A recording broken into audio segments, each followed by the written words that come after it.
No lo podías compartir tú, ¿no? Está tremendo. ¿Qué pasa? Empezamos, estamos en mute.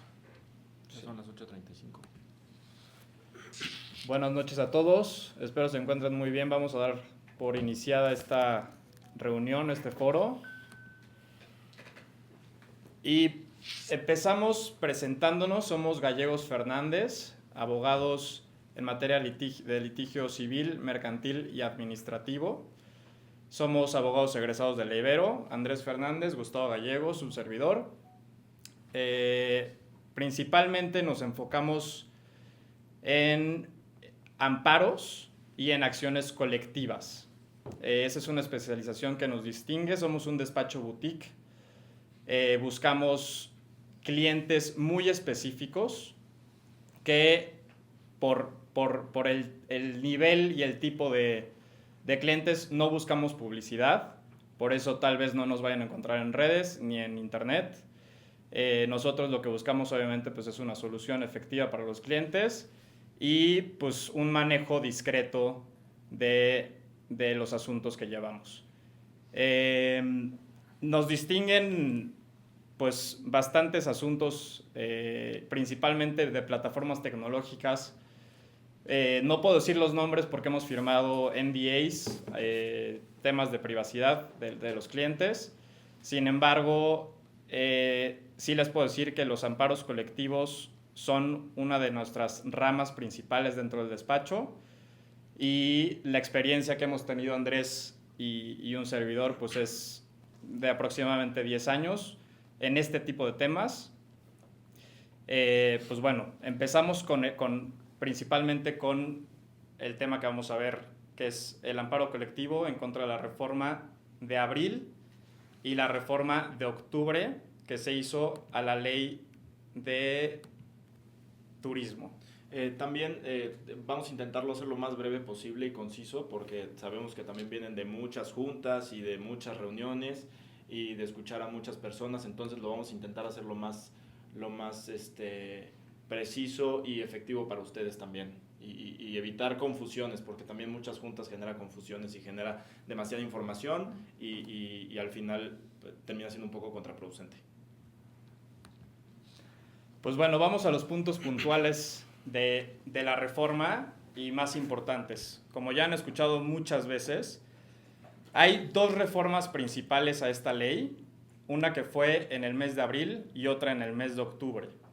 La del mes de abril impone principalmente una obligación a los anfitriones de registrarse en el padrón de anfitriones.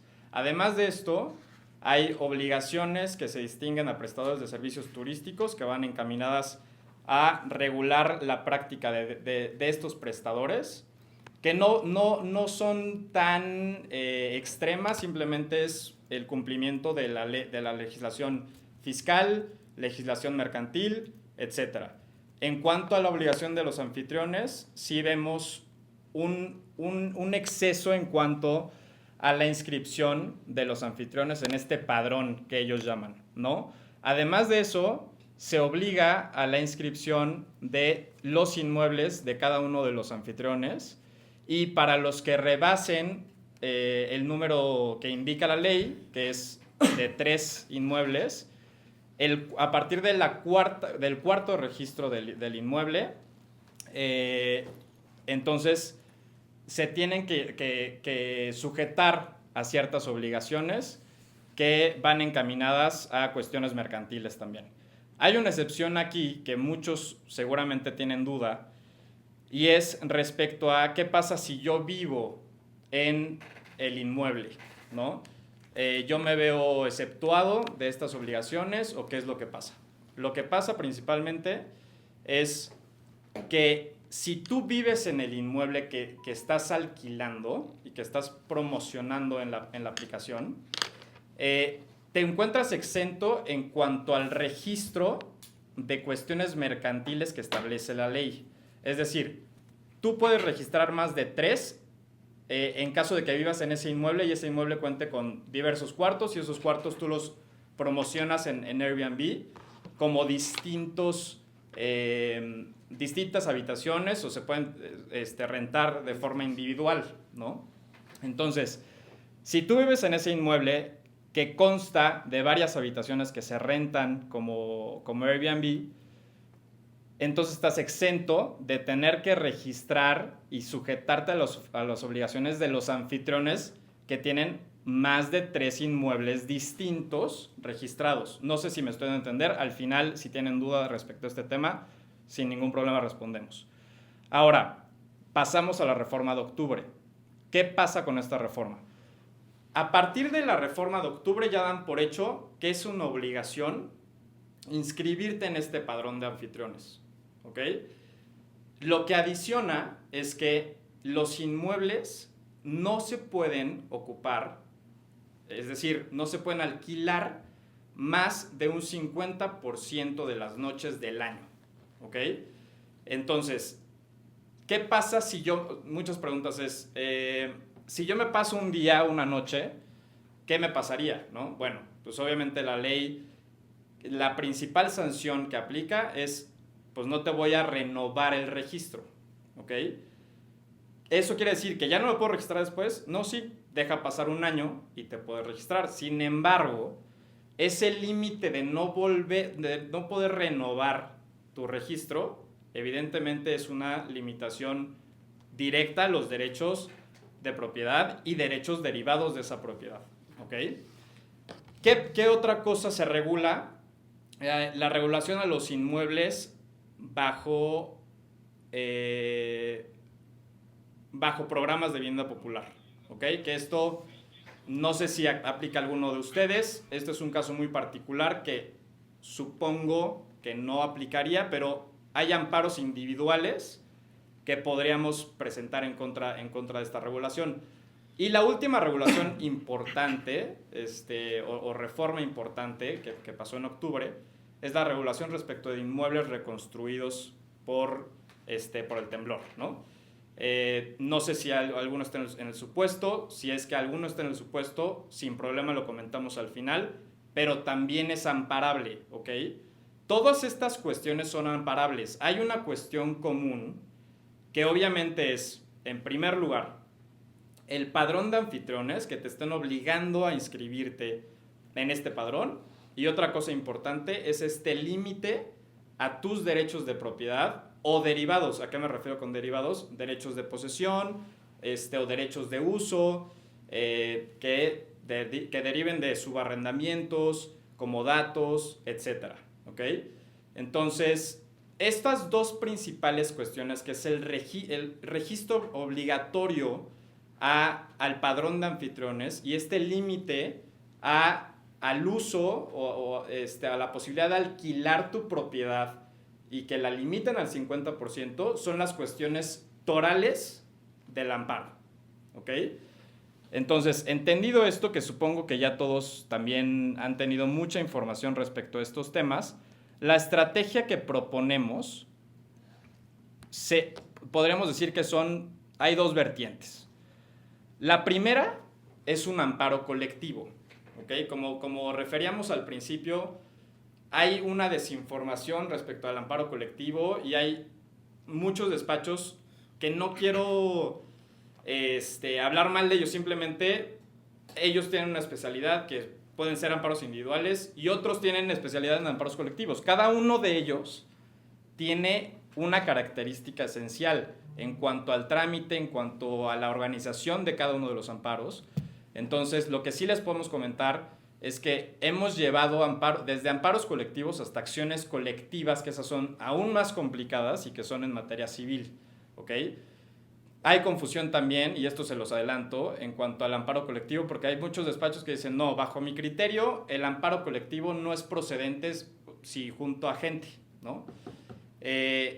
¿Por qué dicen esto? No, pues es que solo procede el amparo colectivo si se presenta por medio de una asociación debidamente registrada o alguna organización también debidamente registrada.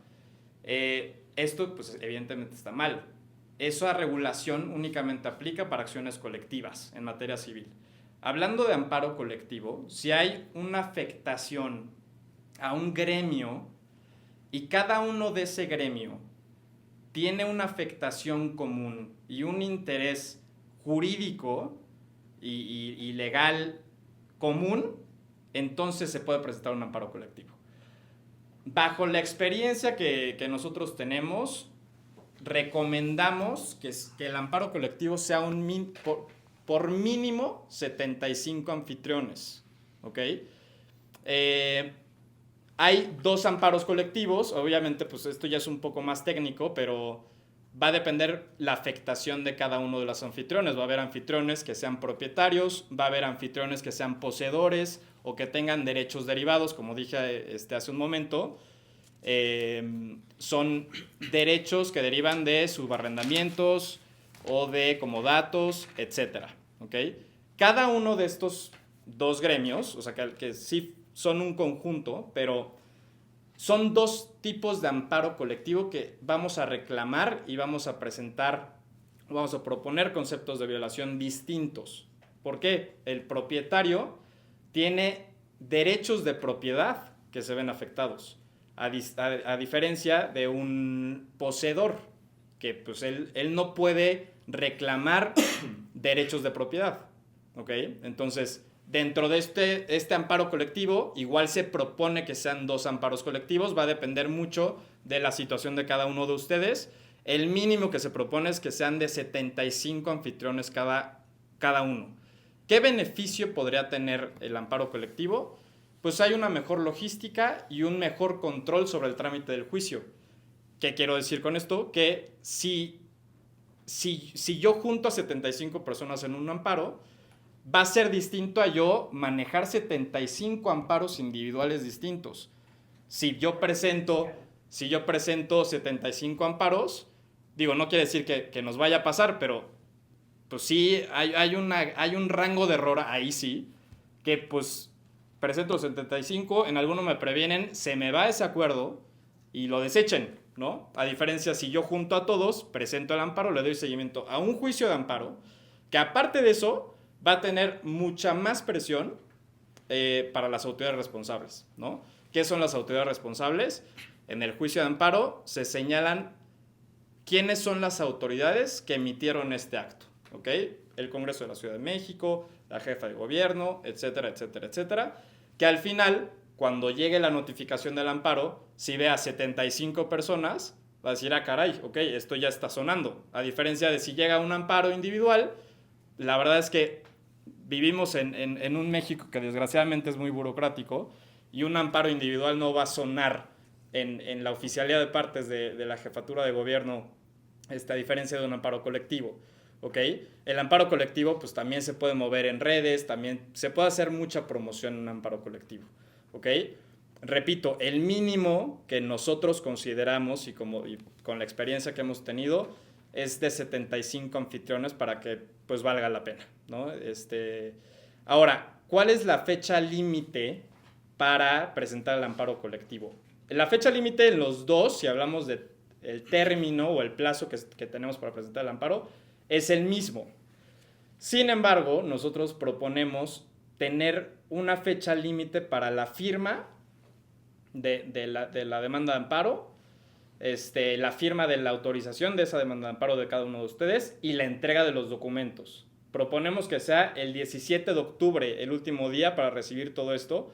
¿Por qué digo el 17 de octubre? Si yo me espero hasta el término de la demanda de amparo, pues podría perjudicar y se armaría un desacuerdo entre todos ustedes, porque va a haber unos que la quieran presentar ya, va a haber otros que se quieren tal vez esperar. Entonces, si quieren armar un amparo colectivo, nosotros proponemos poner una fecha límite para la firma y la entrega de documentos y a partir de ahí nosotros tener una semana y media para trabajar en la organización del amparo y todos estos temas y presentarla cuanto antes, ¿no? Ahora, pasamos al amparo individual, que no estamos cerrados a llevarlo, ojo. Simplemente nuestra mejor opción y nuestra mejor estrategia podría ser un amparo colectivo. Hablando de amparos individuales, ¿cuál sería un beneficio? Obviamente la facilidad y velocidad en la presentación de la demanda. ¿Qué quiero decir con esto? Nos va a ser más fácil, obviamente, pues... Se volvió a poner. Entre otros justo. Va a ser mucho más fácil recabar la firma de una persona, recabar los documentos de una persona y al día siguiente presentamos la demanda de amparo, ¿no? Ahora, en la demanda de amparo individual, igual puede ser que después del 17 de octubre, a diferencia del amparo colectivo, nos busquen y nos digan, oye, ¿sabes qué? Pues sí me animé a presentar el amparo. ¿Puedo todavía? Pues sí, siempre y cuando estés dentro del término para presentar la demanda de amparo.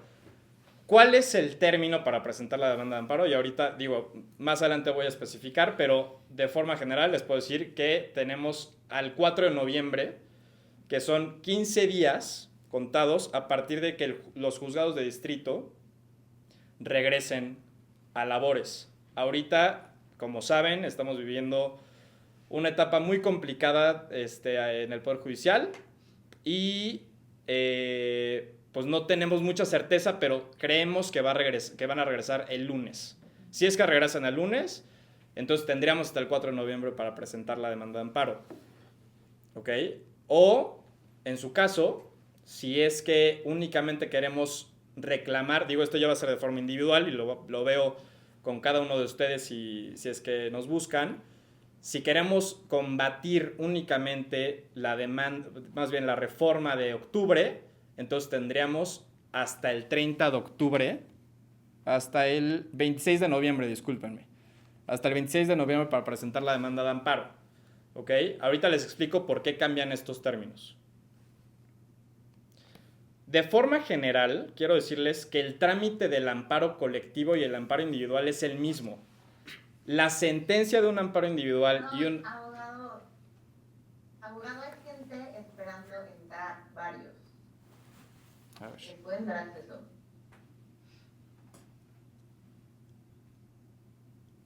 Perdón, interrumpir. No, no te preocupes. Listo. Ya están los dos que faltan. Ok, otro también. ¿O no puedes designar a alguien más como admin Exacto. para que ese Auro o yo podemos estar viendo quiénes entran? Sí, si quieres hay que seguir presentando desde aquí, yo los voy aceptando. ¿Sí? Sí. Ok, va. ¿Ahí alcanzan a ver bien la presentación? Supongo que sí.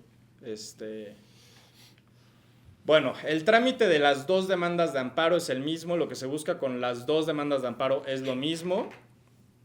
No cambia si es de forma individual o de forma colectiva. Lo que sí cambia, obviamente, es la presión ante las autoridades responsables y, como les dije hace rato, la organización y el seguimiento del trámite del juicio pues es mucho más sencillo en un amparo colectivo, ¿ok? Pero de forma general, el amparo indirecto, porque ese es el tipo de amparo que se va a presentar, consta de las siguientes etapas, que es la presentación de la demanda. Una vez que se presenta, aproximadamente están tardando entre 3 y 4 días para publicar la admisión, ¿ok? De forma paralela, se abre un cuaderno incidental en donde se plantea la suspensión, ¿ok? ¿Qué implica esta suspensión dentro del amparo? Que se mantengan las cosas en el estado que guardan. Es decir, oye, te pido, juez, que yo no tenga que cumplir con estos requerimientos o con estas obligaciones que impone la reforma hasta en tanto se resuelva el amparo, ¿ok? Hay dos tipos de suspensión, como pueden ver ahí en la presentación, la suspensión provisional y suspensión definitiva. Pueden negar una y pueden conceder otra y viceversa, o pueden conceder las dos o pueden negar las dos. Cualquiera de estas opciones es posible, ¿ok?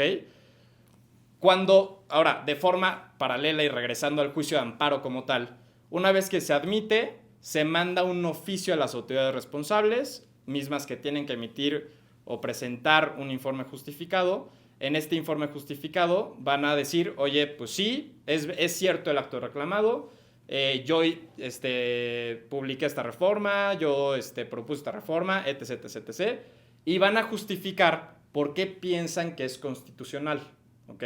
Una vez que ellos argumentan, nosotros también argumentaremos nuevamente por qué creemos que es inconstitucional.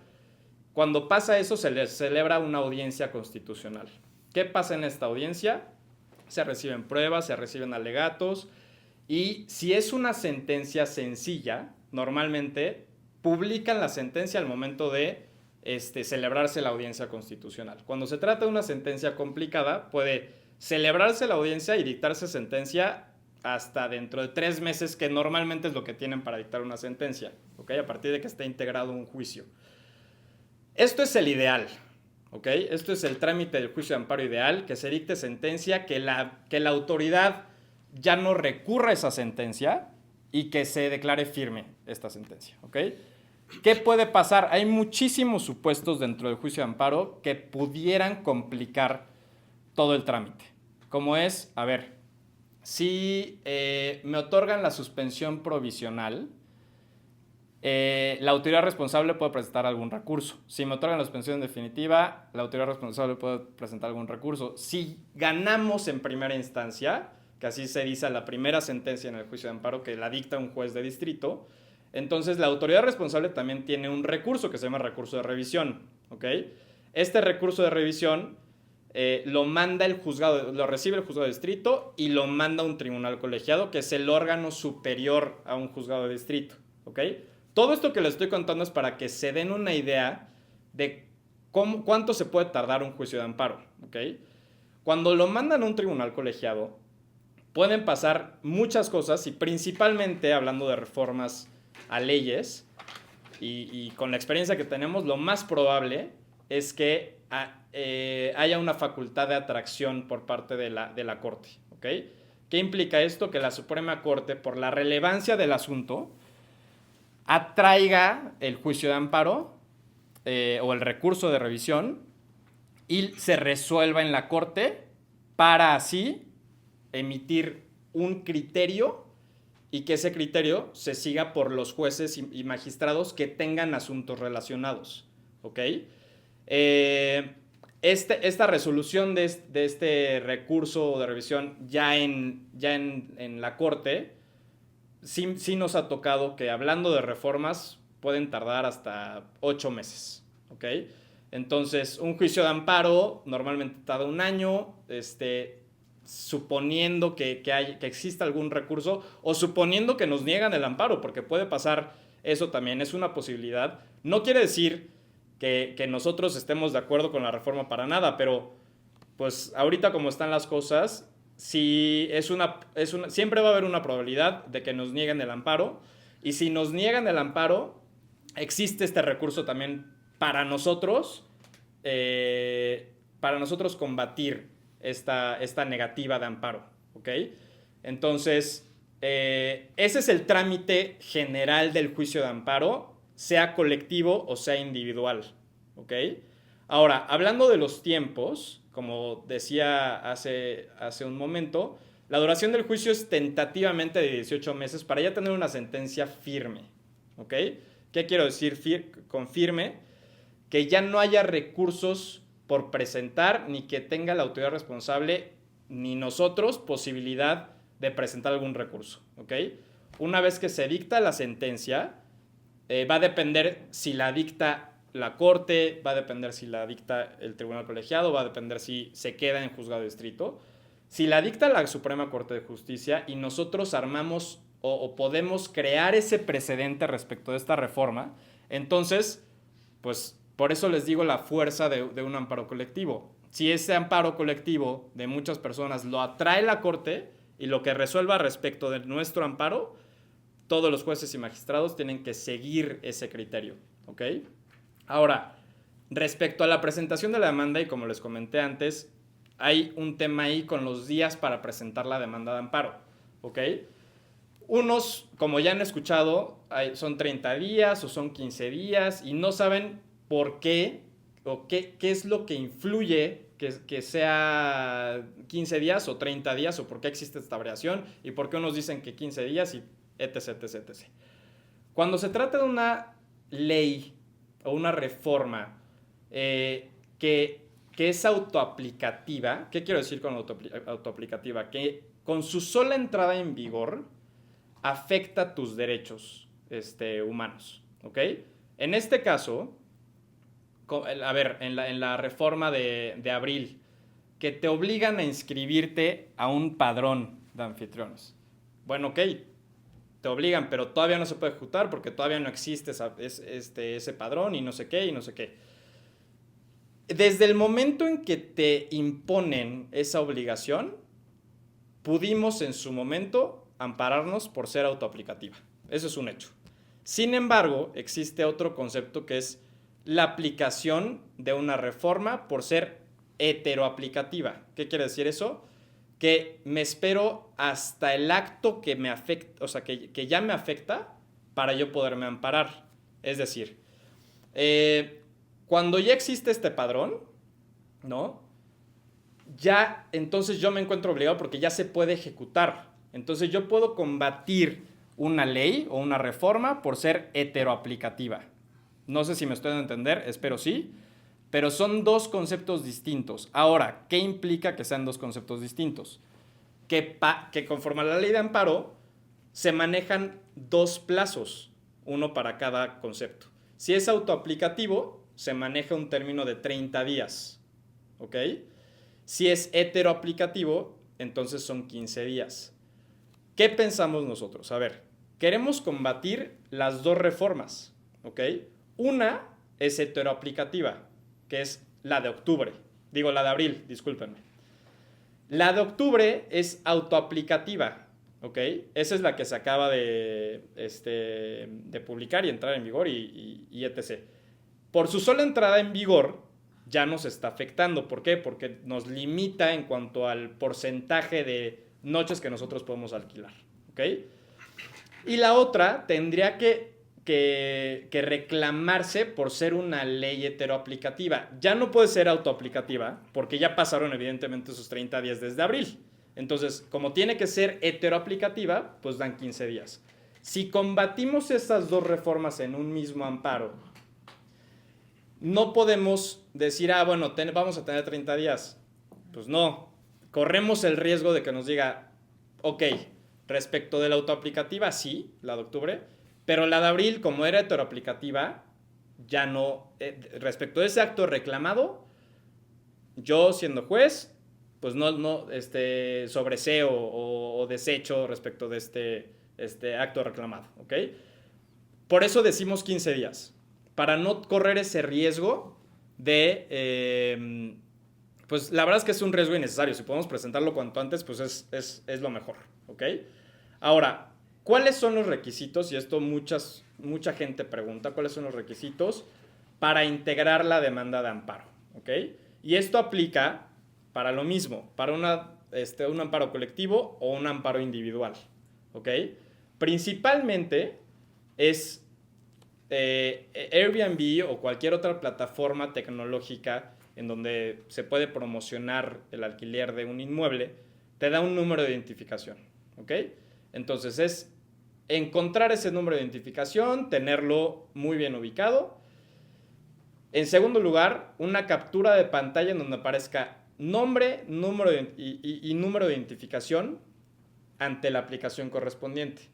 Esa captura de pantalla nosotros la vamos a imprimir y ahorita les explico por qué necesito todo esto. Pero bueno, ahí ya hay una relación de número de identificación con el nombre de cada una de las personas, ¿ok? En tercer lugar, se necesita también una captura de pantalla en donde aparezca el registro de los inmuebles de cada anfitrión, ¿ok? Entonces, si yo como anfitrión tengo 3 inmuebles registrados, entonces, pues necesito la captura de pantalla en donde se acredite que pues tengo esos 3 dados de alta en la aplicación, ¿ok? Aparte de esto, se necesita una copia de una identificación oficial y lo más importante son los documentos que acrediten la propiedad, posesión o derechos respectivos sobre los inmuebles por medio de los cuales se están ejerciendo estas facultades de anfitrión. Por ejemplo, escrituras públicas, o todo esto sí se necesita escrituras públicas en copia certificada, contratos de arrendamiento o subarriendo en original, antecedentes registrales de los inmuebles en donde, por ejemplo, si yo soy propietario del inmueble que estoy publicando en Airbnb y no tengo mi escritura pública, pero sé que sí estoy registrado en el registro público, entonces pido un antecedente registral en donde sale que yo soy el titular de ese inmueble y con eso puedo acreditar la propiedad del inmueble, ¿ok?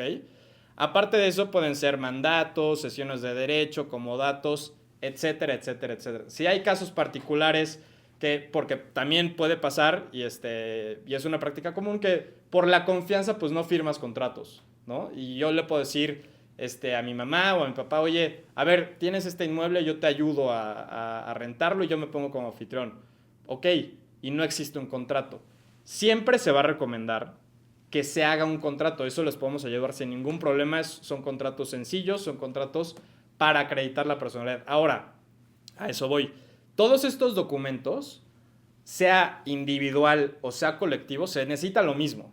Al final es lo mismo y se necesitan para acreditar la personalidad de los quejosos, ¿ok? Así se llaman las personas que presentan la demanda de amparo, quejosos.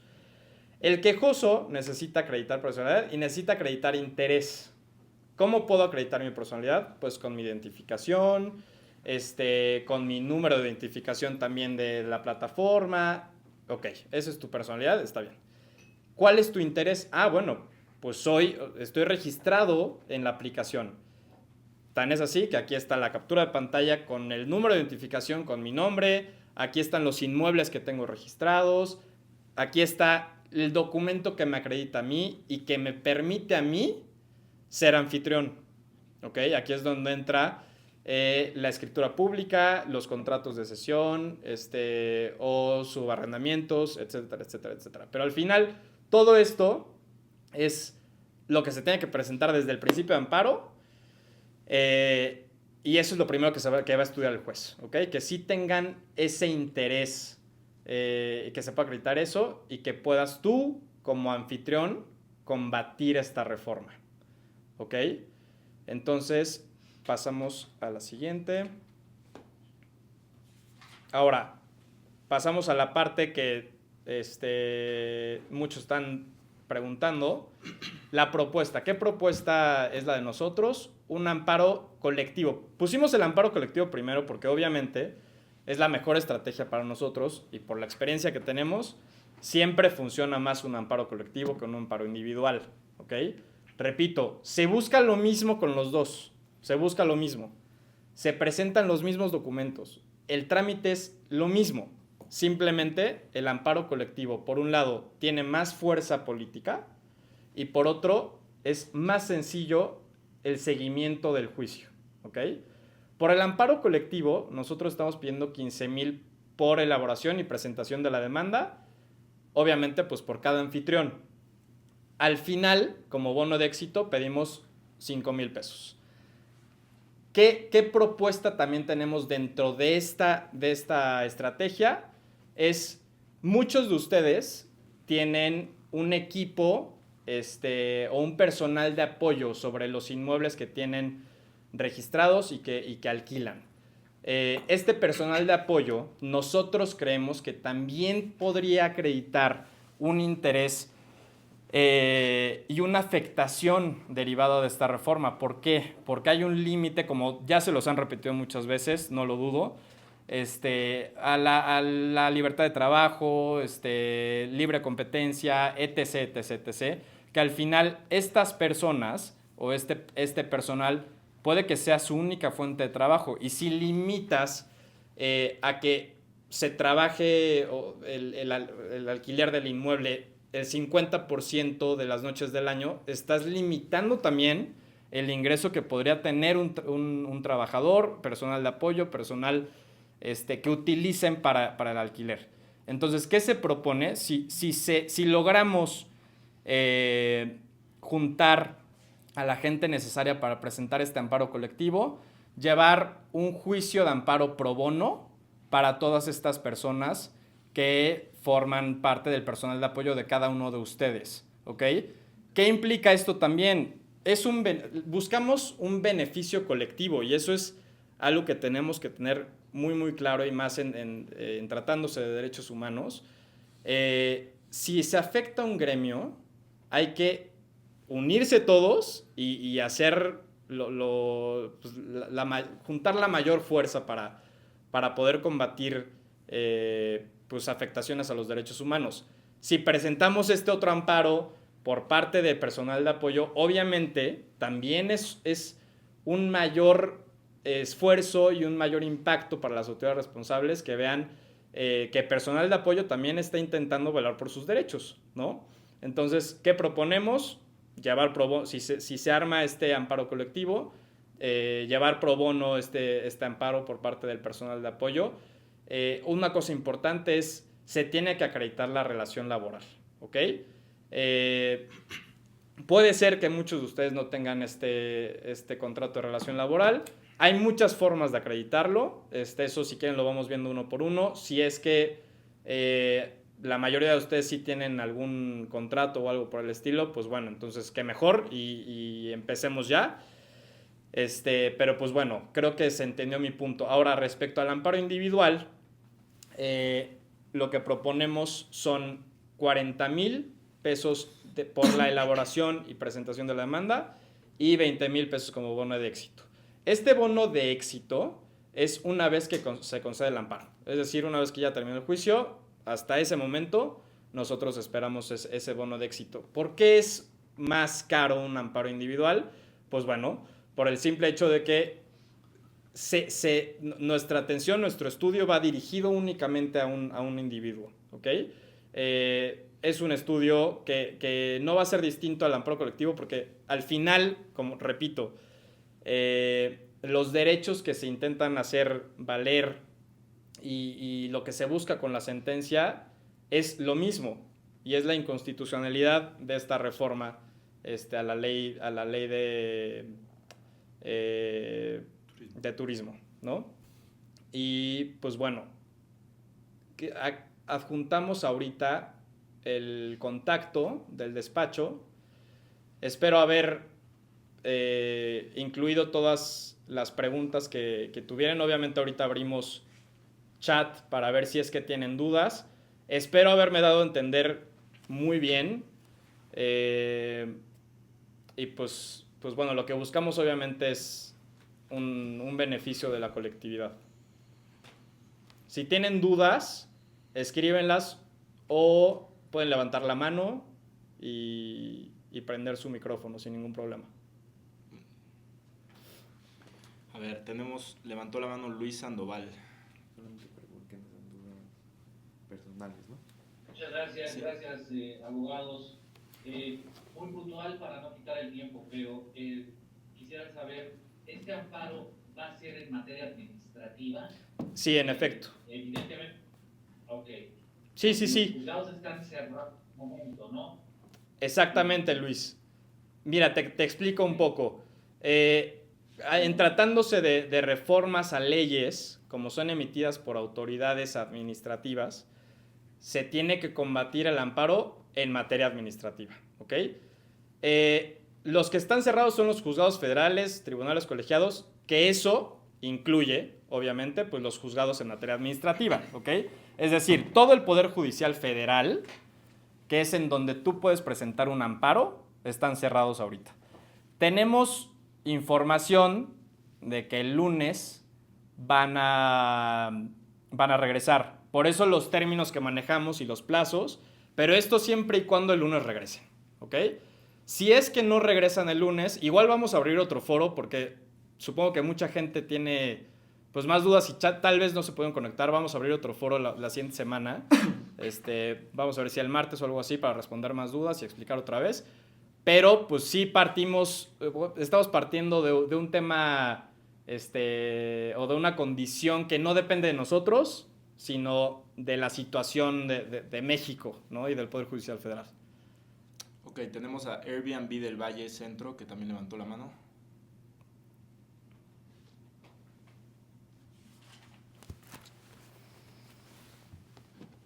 No. Carla Rico. Tenemos a Carla Rico, que también levantó la mano.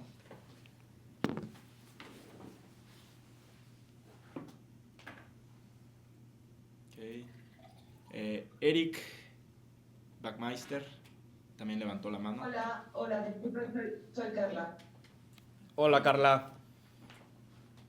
Hola, perdón, me costó un poco de trabajo activar mi micrófono. No te preocupes. Tengo una pregunta, a ver, puede ser un poco compleja, ¿no? Con respecto a lo que decían para identificarse, ¿no? Sí, Si decidimos entrar a una demanda colectiva. sí. Yo administro 7 departamentos para distintos propietarios y soy un empleado de confianza. Ok. Ahora, yo abrí, digamos, mi cuenta a mi nombre como anfitriona en Airbnb, pero mis departamentos están ligados a una identidad fiscal y entonces los recursos obviamente van a dar las cuentas relacionadas a esa identidad fiscal. Ujú. ¿Cómo se maneja entonces en este caso? O sea, ¿quién es la identidad que participa en esta demanda colectiva? Me gustó mucho esto que dijiste también de agregar como pro bono un empleado, porque reconozco que esa figura podría ser yo. Mira, No sé, no, mi pregunta. no. Tú estás como anfitriona, ¿no?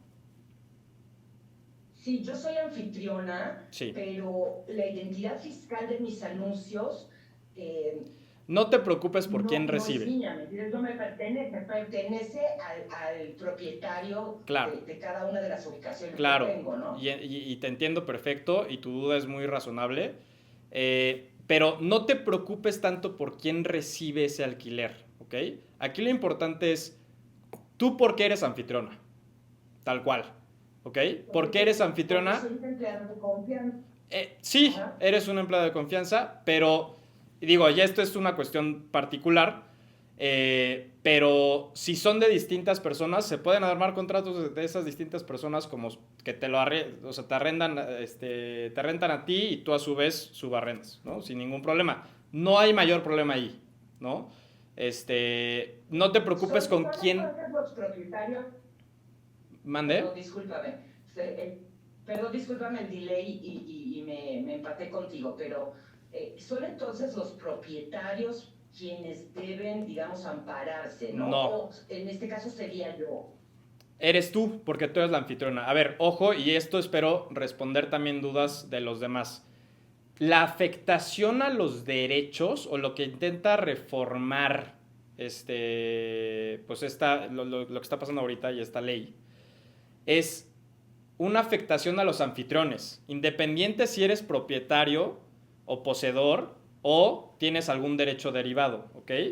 Es decir, si tú acreditas que eres anfitrión, es decir, que estás inscrito o registrado como anfitrión en la aplicación y aparte acreditas que eres anfitrión porque deriva de un contrato, ¿no? Tú eres el afectado. Tú como anfitrión eres la afectada, ¿no? ¿Me di a entender? Bueno, el propietario, claramente, sí, te entendí perfecto, pero bueno, claramente el propietario también, sobre todo Exacto. con esta última modificación a la ley donde exacto. está la restricción del 50%, ¿no? Exacto. Porque Pero, no es negocio para nadie, ¿no? claro, pero ahí te va. Ahí cambia un poco. Porque, y es un poco técnico, pero se los voy a explicar. La reforma va dirigida a los anfitriones, ¿ok? Un propietario no puede unirse a un amparo colectivo de anfitriones si no es anfitrión, ¿ok? Un propietario que no es anfitrión, pero que lo tiene en Airbnb, o sea, tiene su propiedad en Airbnb, podría presentar un amparo, pero distinto al del anfitrión, ¿ok? Porque los derechos afectados son distintos. En tu caso, Carla, el propietario se ve afectado su derecho de propiedad y él podría presentar un amparo reclamando esta afectación a la propiedad, ¿ok? A diferencia de ti, que en tu caso tus derechos afectados son otros, ¿no? La libertad de trabajo, libertad de competencia, etc. Todos estos derechos derivados, ¿ok? Pero son cuestiones distintas. Sí se pueden parar, no estoy diciendo que no se puedan parar. Simplemente los derechos afectados son otros. ¿Me di a entender? Sí, perfectamente, y te agradezco mucho tu respuesta. Creo que, o sea, lo que se vivió es hacer una consulta como más personalizada. Claro, y sin ningún problema, sí, claro. Sí, sí, Muchas gracias. no, ¿de qué, Carla? Si tienen preguntas que consideran que son más personales o más especializadas, con gusto al contacto nos las pueden enviar y también les podemos ayudar.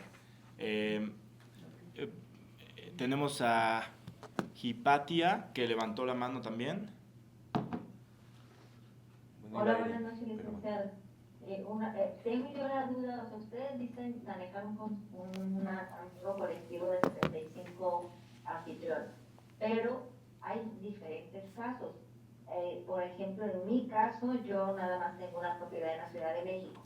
Hay otros anfitriones que tienen más de 3, hay otros que no son dueños y nada más manejan la propiedad. En mi caso sí soy dueña y anfitriona. Claro. ¿Cómo van a, o cómo en ese amparo colectivo de tantos huéspedes, a la hora de que lo revisen, ¿no? ¿Cómo lo van a poder englobar o... ¿Cuál es tu nombre, perdón? diferentes casos? ¿Cómo lo van a poner en uno solo? No. Este- ¿Cuál es tu nombre, perdón? ¿Me escuchó, licenciado? Sí. ¿Cuál es tu nombre? ¿Sí nos escuchamos? Hola, hola.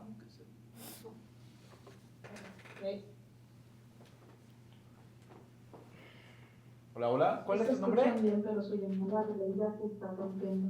Sí, que sí se escucha bien. Ok. Bueno, la persona que habló ahorita, Ya lo escucho, licenciado. Soy Hipatia. Sí, diga. Hipatia, mucho gusto, Hipatia, gracias por tu pregunta. Mira, respondiendo, te repito, gracias por tu pregunta. Nosotros lo estructuraríamos o distinguiríamos dos amparos colectivos. Los que son anfitriones propietarios y los que son anfitriones con derechos derivados. Es decir, que por cesión de derechos, que por mandato, que por subarriendo, que etc. ¿Ok?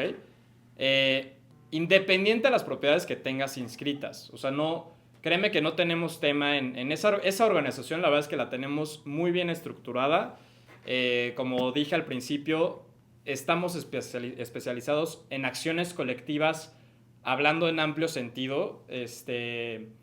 Entonces llevamos desde acciones colectivas en materia civil, que son bastante complicadas y se juntan 500 hasta 1000 personas, y es juntar todos los documentos, hasta amparos colectivos. El último amparo colectivo fue el año pasado, fueron 200 personas, igual de un tema de plataformas tecnológicas. Entonces, la organización de estos temas colectivos, y entiendo tu inquietud, pero créeme que en acciones colectivas la organización no es problema para nosotros, ¿ok? Entonces, puedes estar tranquila en ese sentido. ¿Les parece que las preguntas que ya están son las que vayamos a contestar? Porque si no, por la hora también Sí. sabemos que es muy tarde y Y de todos modos va a haber otro foro. Igual, exactamente, ¿no? Igual les vamos a mandar horarios para la siguiente semana. Yo creo que puede ser el martes. A esta hora entiendo que muchas personas trabajan, entonces podemos abrir otro foro el próximo martes. Pero si es que regresan el lunes, y eso me quiero adelantar, si es que regresa juzgados el lunes, sí, yo creo que el límite estaría entre el jueves y viernes para armar el amparo colectivo, ¿ok?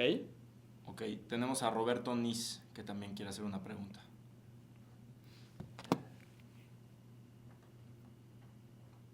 ¿Qué tal, licenciado? Pues, saludos a todos. Oigan, yo tengo dos preguntas muy breves. La primera es, entendí claramente que yo soy anfitrión y yo rento las propiedades que soy anfitrión. Yo tengo 3 propiedades en México que yo rento. Entonces, ¿necesito la escritura pública de los dueños de la propiedad o solamente con mi contrato de arrendamiento? Te voy a explicar por qué solo tu contrato de arrendamiento. Todos los contratos civiles parten de una buena fe, ¿ok? Si tú presentas el contrato de arrendamiento, tú como arrendatario, y a su vez que vas a subarrendar, pues de buena fe das por hecho que el que te está rentando el departamento, pues es el propietario, ¿ok? Entonces, con el contrato de arrendamiento en original, obviamente, podemos acreditar la... Notariado. ¿Mandé? que no estuviera notariado, no importa, que no se firmó ante notario ni nada. No pasa nada. Digo, a ver, hay una formalidad, 2 testigos y bla, bla, bla, pero siempre y cuando se sigan esas formalidades del contrato de arrendamiento, está perfecto, ¿no? Excelente. Mi segunda pregunta, esto es, yo es una persona moral la que maneja estas 3 propiedades. Sí. Es la anfitriona, bueno, es donde factura, pero Ok. yo soy el que está registrado, entonces es como si fuera el que demanda soy yo, ¿verdad? No la razón social. Ujú. Sí. A ver, ahí es otro tema también un poco particular, ¿ok? Tu empresa, aparte de los que tiene asignados a ti, ¿tiene más? O sea, ¿tiene más anfitriones? No, soy el único anfitrión. Ok, está bien. Está bien. Sí. Si se celebra contigo el contrato de arrendamiento de cada una de las propiedades y tú eres el anfitrión, está perfecto. ¿Va? No sé si era un problema, pero eso habrá que ajustarlo. No hay Sí, problema. no pasa nada. Digo, se ajusta y nosotros felices de apoyarlos a todos para que se agilice mucho más todo. Ok. Perfecto. Oye, otra pregunta. Cuando hablas de 75 huéspedes, ¿hablas de personas o de propiedades? No, anfitriones. Hablo de anfitriones. Ok. Aunque tengan, si hubiera un anfitrión que tuviera 75 propiedades... No pasa nada. La verdad es que eso, y te repito, no es problema para nosotros la organización de eso. O sea, sí lo tenemos muy estructurado. No pasa nada en ese sentido. Ok, gracias. Oye, y mi última pregunta es, si ganamos el juicio de amparo, Sí. al final del año, con 18 meses que dices, ¿hay manera de cobrar todos estos daños y perjuicios No. de este tema para recuperar lo que están? No. Y te explico de forma muy sencilla. Como puedes suponer, hay distintos tipos de juicios, ¿ok? Hay una figura o un concepto que se llama gastos y costos, ¿ok? Estos son reclamables en juicios mercantiles o civiles, ¿ok? Es decir, en el juicio de amparo no se contempla como una posible prestación los gastos y costas, ¿ok? Entonces no podemos reclamarle a la autoridad resarcir exactamente esos gastos, ¿ok? En un juicio civil o en un juicio mercantil sí se podría, pero en un juicio de amparo no. Bueno, muchas gracias por la respuesta. Voy con Eric porque Eric habías levantado la mano y perdón, alguien entró y no te regresé la palabra. Sí. Muchas gracias. Una pregunta. Yo formo parte de APAR, que es la Asociación de Administradores Profesionales de Rentas Vacacionales. Sí. Y pusimos un amparo en el de abril, entre todos pagamos un amparo y ni siquiera lo aceptaron. O sea, no sirvió de nada. A ver, otra vez, Entonces, ¿puedes repetir el supuesto, por favor? ¿Dónde? ¿Podrías repetir el supuesto, por favor? El supuesto es... O sea, lo que estás diciendo, perdón, lo que estás diciendo. Perdón. No formo parte, yo soy anfitrión y manejamos muchas propiedades. Ujú. Y formo parte de una asociación que se llama APAR, que es la Asociación de Administradores Profesionales de Rentas Vacacionales. Sí. Nosotros somos muchos miembros y pusimos un amparo para la ley de abril y ni siquiera nos aceptaron el documento, o sea, no pasó absolutamente nada. Mira. Entonces, Sí. por eso me gustó lo que pusiste del incentivo, pero, o sea, también hay que ver qué posibilidades de éxito hay, porque yo ya me tocó una que no hubo éxito. Claro, Entonces, no, y te mi entiendo. pregunta. Y respecto a este tema, hay muchas posibilidades por las que, o muchas, ¿cómo te puedo decir? Pues sí, muchos supuestos por los que pudieron desechar la demanda, ¿ok? Porque así es como se dice formalmente, desechar la demanda. Tú presentas una demanda y pueden ser muchas razones por las que te desecharon. Desde, pues no venían todas las firmas, ¿no? O si la presentó la asociación, no venía la firma, o no acreditó ser una asociación, o no presentó los documentos que debía presentar y lo desechan. Ahora, eso no implica que si te desechan tú no puedas combatir esa resolución. Existe una queja, ¿ok? Es un recurso en contra de ese desechamiento. Entonces, yo no puedo hablar por lo que pasó y porque pues no he visto las constancias y no te puedo decir qué es lo que ha pasado o lo que haya pasado en ese caso en específico, pero sí te puedo decir que pudieron pasar muchas cosas. Desde que presenté la demanda y me dijeron, oye, te faltó este documento y te doy 3 días para que lo subsanes y no lo subsano, te desechan, ¿ok? Y si te desechan y ya pasó el tiempo para presentar tu demanda de amparo, ya no te van a admitir la demanda de amparo. Otro supuesto, pasaron los 30 días y los presentaste después de esos 30 días, ¿no? Pues también te desechan por ser extemporáneo. Hay muchísimos, de verdad, muchas razones por las que pudo haber pasado eso, ¿ok? Pero es un mito que un amparo colectivo no lo admiten, ¿ok? Eso es un mito. O sea, nosotros, no, obviamente, me gustaría mucho enseñarles, pero pues por cuestiones de privacidad. Platícales un poco por fuera del tema. Pues, a ver, les platico igual el más reciente, por ejemplo. Juntamos gente que formaba también parte de una plataforma electrónica, acreditamos la personalidad del interés con los documentos que son muy parecidos a los que yo les estoy pidiendo. Juntamos 200 personas, nos admitieron, nos concedieron suspensión, o sea, las 2 suspensiones y nos ampararon, ¿ok? Entonces, sí hemos tenido muchos amparos colectivos, o sea, por eso sí se me hace, y es una cuestión muy específica que obviamente si se topan con abogados, que no dudo que sepan muchísimo, pero es muy especializado el amparo colectivo.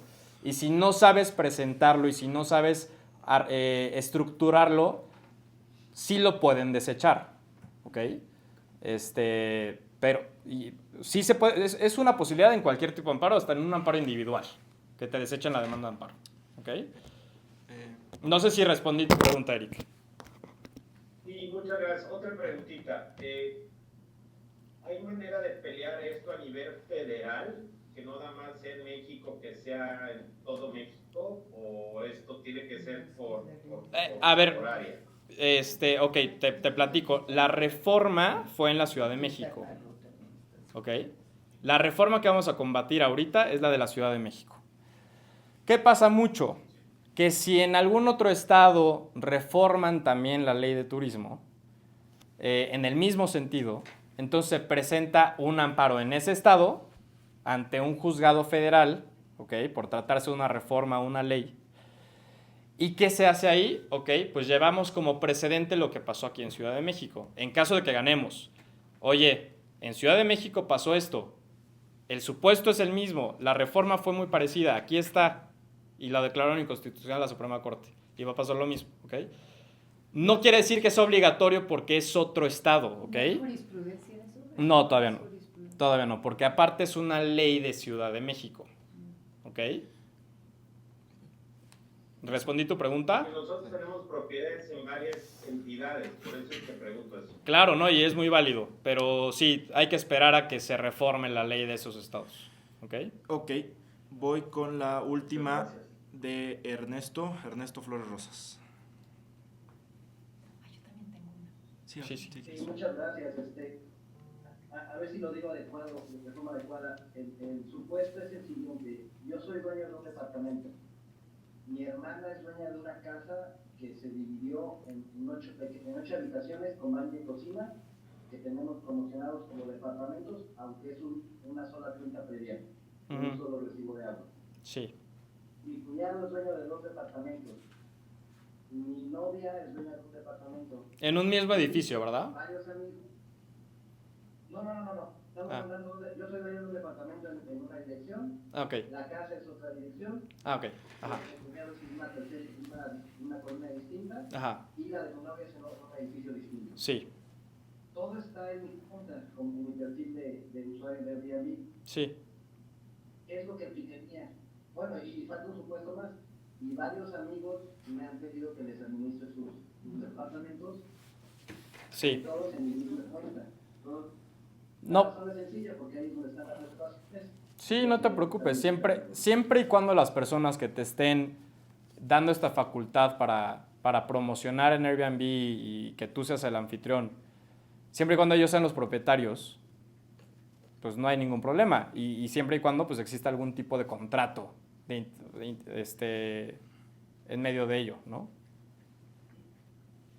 Perdón, entonces significa que en cuanto a lo que yo le tendría que decir a cada quien es, mi hermana tiene que juntar sus Sí. 15,000, yo mis 15,000, Sí. mi cuñado mis 15,000 y cada quien los 15. No. Como anfitrión. O sea, yo estoy diciendo como anfitrión. O sea, digamos, yo solo haría un solo pago. por Exacto. 15, Sí. mi Sí. Tal cual. y meto todos ahí. Tal cual. Eso es un cambio enorme y es algo muy positivo, ¿no? Sí. Y la segunda pregunta, que es a lo mejor no la pueden contestar ustedes, pero no encuentro en el perfil de Airbnb de mi cuenta un número identificador. No Ok. sé si alguien lo tiene más adelante y lo quiere compartir. Sí, pero si quieres, luego te ayudamos a acreditar tu personalidad como anfitrión, no te preocupes. Después te Sí les dan, ayudamos, ¿no? ¿te Sí parece les dan un bien? número, ¿no? Sí, ¿no? Pues no sé si nos dan número. Sí hay número, Porque pero... no está tan obvio. Sí, necesitamos ayuda. No te preocupes, inclusive después lo podemos Y pedir... se lo podemos pedir a Se lo- no te preocupes, eso lo hacemos, si hacemos el amparo colectivo, te ayudamos. Buenísimo, pues Pero que me haga tranquilo es que sí hay forma de obtenerlo, no es algo fuera Sí, de- tranquilo, no te preocupes. Perfecto. buenísimo. Gracias, Pues gracias por darme su tiempo. muchísimas gracias a todos y si tienen también dudas por escrito nos las pueden hacer llegar y con muchísimo gusto las revisamos y se las podemos también contestar. Es que, perdón,